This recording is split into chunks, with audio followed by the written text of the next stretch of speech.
ప్రయత్నం చేస్తుందని చెప్పి ఏమొస్తుంది అంటే వార్తలు వస్తున్న నేపథ్యంలో షర్మిల ఏపీ కాంగ్రెస్ ఇన్ఛార్జిగా మీకేమైనా ఇబ్బందా? మాకైతే ఏ ఇబ్బంది లేదు. ఎందుకంటే నేను అనేక సందర్భాల్లో చెప్పాను, ఇది ప్రజాస్వామ్య దేశం. ఎవరైనా పార్టీ పెట్టుకోవచ్చు, ఎవరైనా మేనిఫెస్టో అనౌన్స్ చేసుకోవచ్చు, ఎవరైనా పాదయాత్రలు చేయొచ్చు, ఎవరైనా పబ్లిక్ మీటింగ్లు పెట్టచ్చు. కానీ వాళ్ళు చెప్పే అజెండా ప్రజలకి నమ్మశక్యంగా ఉన్నప్పుడే వాళ్ళు సపోర్ట్ చేస్తారు.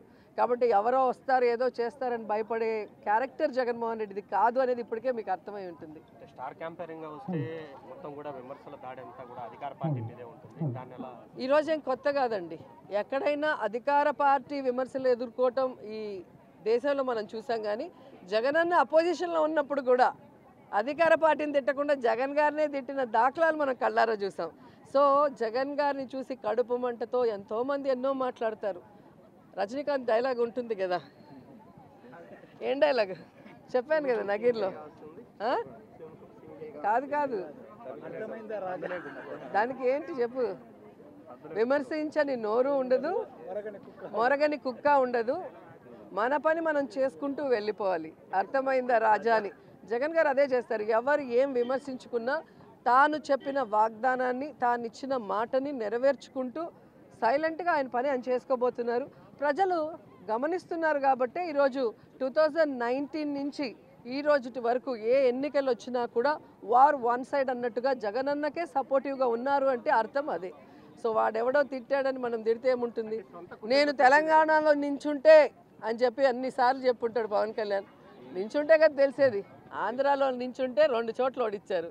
తెలంగాణలో పార్టీ నించోబెడితే బర్రె లెక్క కన్నా తీసిపోయాడు. అంటే ఎంత మీ మీడియా హైప్ చేసినా పవన్ కళ్యాణ్ని, లోకేష్ని జాకీలు పెట్టి ఎత్తాల్సిందే కానీ ఆ జాకీలు ఇరిగిపోతున్నాయి. వాళ్ళు మాత్రం పైకి రావట్లేదు.